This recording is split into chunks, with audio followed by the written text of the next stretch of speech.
A continuación les compartiré la lectura del ensayo Idiay de la autora costarricense Carmen Naranjo, leído para ustedes por Flor Cabalceta. De esta expresión solo cabe comentar el significado que tiene en nuestro medio, pues la ha hecho el costarricense al vivir el español como la lengua adquirida a la par de una cultura y de una religión. Y quizás lo más importante de esta adquisición sea la lengua en sí, pues ella conlleva cultura y religión. No en vano, dice Bergson que la tradición se apoya en el uso del lenguaje. Dice don Carlos Gagini que Idiay, como signo de interrogación, es una expresión usadísima entre nosotros en los mismos casos en que los españoles exclaman ¿y bien? ¿Y por fin? ¿Luego? Para incitar a que se concluya lo que estaba diciendo o haciendo. Además, señala que es una pronunciación vulgar del castellano y de ahí términos más o menos semejantes apunta a esa expresión el profesor Arturo Agüero. El señalamiento es parcial, porque solo en determinados momentos el Idiay es la muletilla que el diálogo se esgrime para incitar a la continuación, y en estos casos viene a significar básicamente ¿y qué?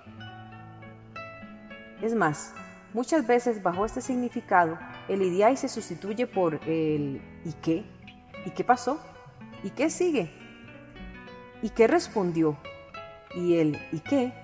Es la pregunta concreta que trata de que se continúe o termine el relato.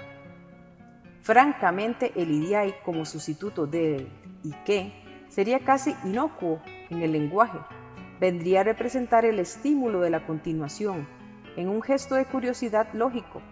Sería el ir buscando la adición porque es necesaria para completar o terminar la percepción de un cuento. La importancia del Idiay va más allá y simboliza una actitud del costarricense. Es un desafío. La mayoría de veces, como desafío, adquiere una importancia en nuestro decir.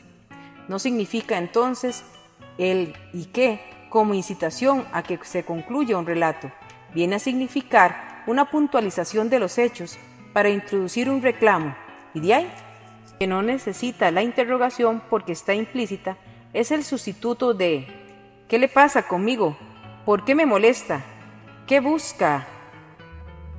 Así el costarricense, que es puntilloso y cuyo pacifismo acaba cuando alguien lo codea o lo molesta en alguna forma, se respinga y exclama el Idiay. En esta forma está reclamando su propio acomodo. La expresión no busca continuidad, sino aclaración.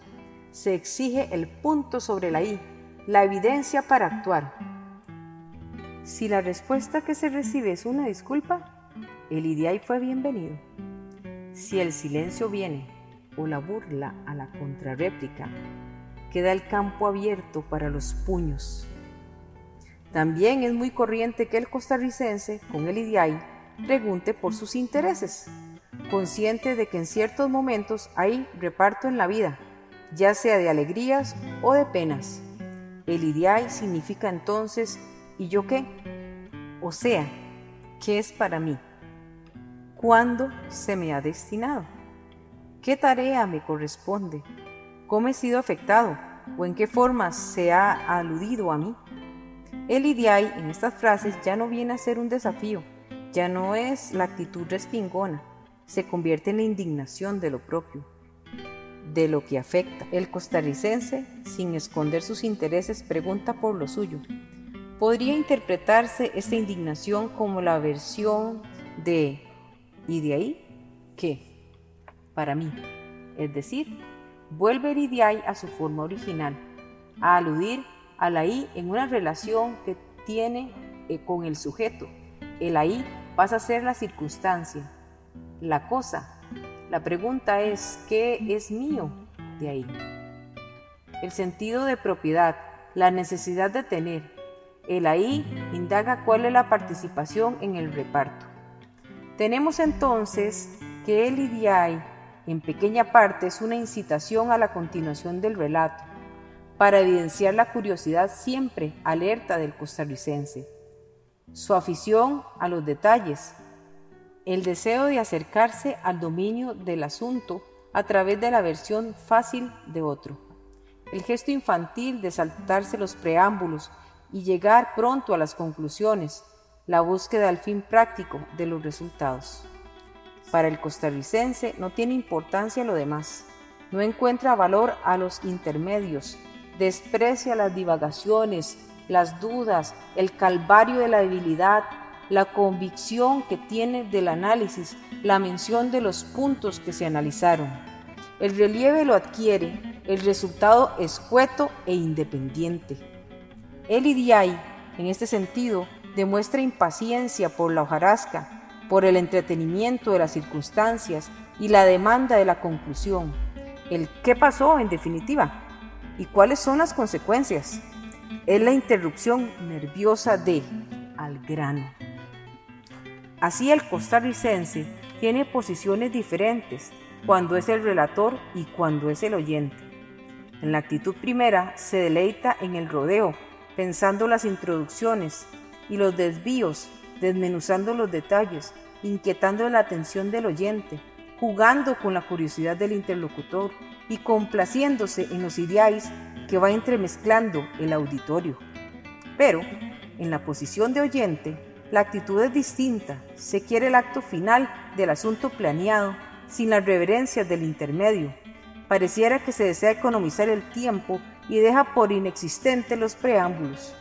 Surge el costarricense pragmático cuando es el receptor del relato, el costarricense práctico al que le interesan los hechos, el que mide la importancia a través de lo concreto, el que no se deja arrebatar por el sonido, sino por el eco, el que demanda el resultado de la acción, el punto tangible, lo que se toca, se huele, se mide. El costarricense se entusiasma cuando es actor por las intenciones, pero cuando es espectador, solo se conmueve con los resultados.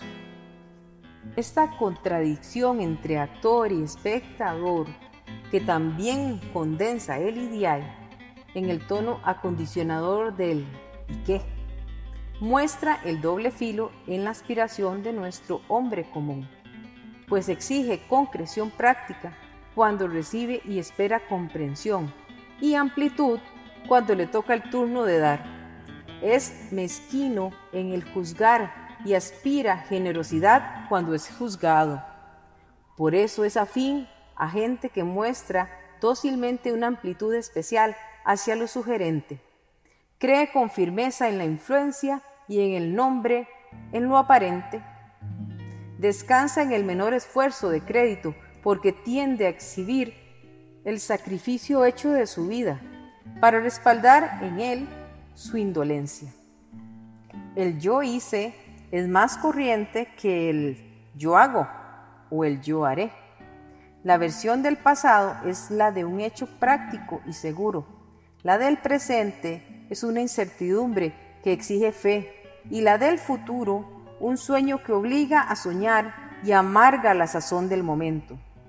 Frente al dibujillo utilitario del idiai compulsivo hacia el resultado, surge otro como un grito de desafío y muestra de disconformidad.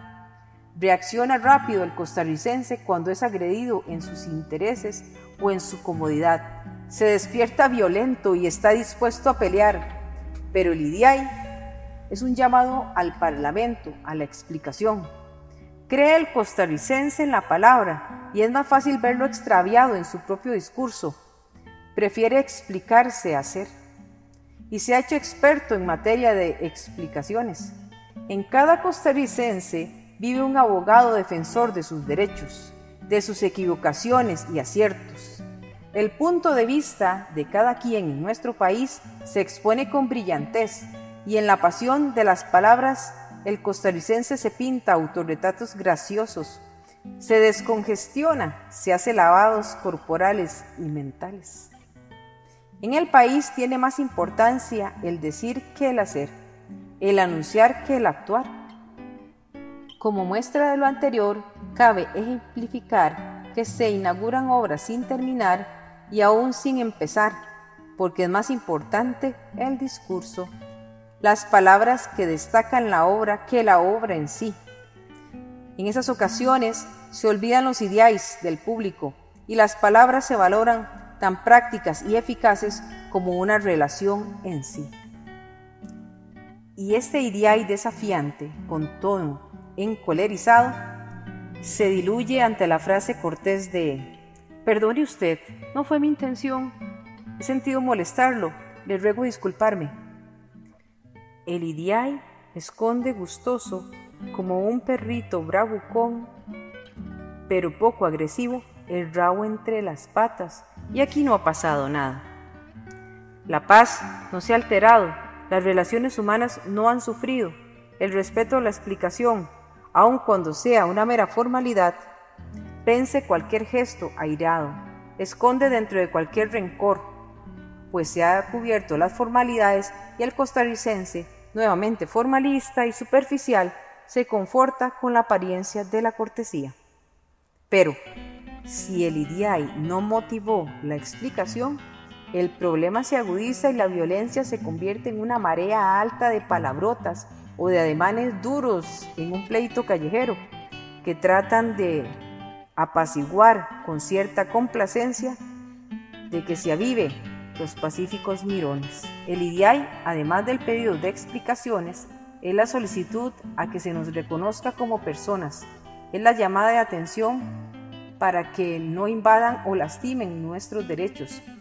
Es que al costarricense le gusta que lo tengan en cuenta, lo consideren, lo mencionen, le otorguen los créditos que cree merecer, le den su lugar, no lo olviden.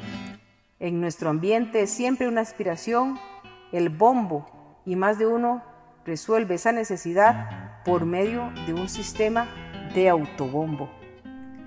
Nuestros don Juanes no se dedican a la conquista y la colección de mujeres, sino a la recolecta de opiniones favorables a sus personalidades, a la victoria en el campo de las simpatías y al difícil arte de ser agradable a todos. Esa tendencia donjuanesca da origen al palanganeo, que evade el caer mal a la gente y tiende a ganar afectos por parte de los dos bandos que se disputan un asunto. Sin pronunciarse a fondo, el consultado encuentra fundamento en las razones alegadas por uno u otro litigante y su mayor anhelo es llegar a la resolución salomónica, que además de ser sabia, complazca a ambos intereses. En nuestra democracia ganan en realidad las elecciones los que se abstienen de votar, los que han cogido el camino fácil de la neutralidad, los neutrales, los del ejército del ahí vamos, del ¿qué le vamos a hacer?, del a mí qué me importa y del de por sí. Afluyen con su indiferencia a desteñir la individualidad que aparentemente busca el costarricense y que acaba por representar un sitio cómodo o donde nada ni nadie moleste. Es una democracia de servilismo a la comodidad, pero ese neutral exige el reconocimiento, la señal de su valor y la consideración de su caso, la ponderación de sus méritos, la mención de sus honores. El ideal, ya con signos implícitos de admiración, es el aviso del peligro que corren los historiadores al omitir un nombre. Es el terror que se siente en los homenajes al olvido de una persona en la placa conmemorativa. Es la mención infinita de los fulanos y los sutanos en la relación de un acto. Es el recuerdo impreso en el abuelo figurón. Es el menú de los alegatos interminables por un reconocimiento. Se busca el distinguirse por el simple ejercicio de figurar. Los neutrales, ajenos y reservados en la hora del conflicto, procuradores del quedar bien, exigen su puesto en la historia. Mediante el ideal, o sea, el yo qué, se aspira al aprecio y a la comprensión sincera y amplia, y es más, se busca la admiración. Si bien nada merece admirarse o asombrarse, dentro del pacifismo conformista y el alejamiento del embate público al que se tiende, el costarricense, enramado y retorcido en la exportación de sus explicaciones, exige para sí la evidencia de la importancia a través del reconocimiento por parte de los otros, que espera surja tan espontáneo como la inteligencia en un rostro de rasgos griegos. Y si el costarricense ha optado por hacerse una historia en forma activa, el IDIAI es más exigente, se convierte en una demanda imperiosa y el cuidado de la figuración del nombre, bien lustrado y bajo la calificación de elegantes adjetivos. Sacia el deseo de trascendencia e inmortalidad que no tiene largo vuelo en él, pues confunde la aceptación simpática con el valor innato, la impresión con la esencia, la publicidad anecdótica con el merecimiento permanente. Prefiere brillar en el dicho oportunista, pero seguro y risueño, que pasar como una figura contradictoria y polémica.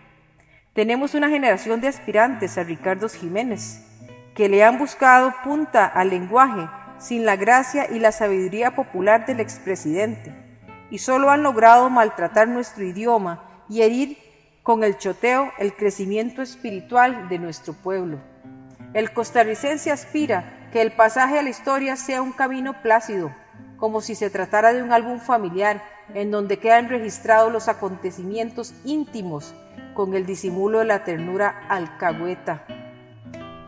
El IDIAI, como llamada de atención hacia sí mismo, no sale del círculo egoísta y cómodo en el que se entrapan los costarricenses en una monotonía que los va durmiendo plácidamente, siempre dentro del concepto de propiedad intocable, en donde no se quiere la perturbación del riesgo, menos aún la dificultad de poner en entredicho su valor y su individualidad, esta última figurada la máscara del irresponsable desapego a lo humano. Y cuando despierta de esta modorra, la sed del IDIAI viene a exigir el tenue calmante de un aprecio con miles de figuras falsas, que tienen un fatuo uso en el brillo del nombre. El IDIAI no busca una respuesta con verdad, sino un simple movimiento de sobalevas, bajo el efecto de creerse calificado con justicia y gozar de reconocimiento como un hecho concesivo y gracioso, que es merecido por sí, ante sí. Sucede como si frente al temor de qué dirán, hubiera seguridad de que dicen bien. La opinión no es mala, por el contrario, es buena, y con la creencia de esos comentarios, la inquietud de la inmortalidad que apasiona a los pueblos y los pone en el difícil trance de ganarla, se apaciguará con el candor del niño pobre que distrae y hasta olvida su nombre con una botella de agua. La leche, la buena leche de este país, médula necesaria para ser, tiende a disfrazarse de agua, ni siquiera de agua pura, teñida con el blancuzco engañoso del blanco. Es así como creo que el IDIAI se excede del sentido consignado en los diccionarios de costarriqueñismos, y el pensador a quien busca encontrará otras muchas profundidades y vértices al usadísimo término que salpica todas nuestras conversaciones. Se me ocurre, ya al final de este intento de ensayo, que el IDIAI también significa una explicación tácita de una actitud, una disculpa no evasiva, sino de cierta resignación consoladora para representar el ¿qué iba a hacer yo? ¿O qué quiere que haga? Si no tengo la capacidad, si mi suerte es mala, si un reconocimiento de capacidades limitadas o una aceptación al fatalismo, al rendimiento fácil, con una disculpa lista a disculpar. Una modalidad del así somos, ¿qué le vamos a hacer?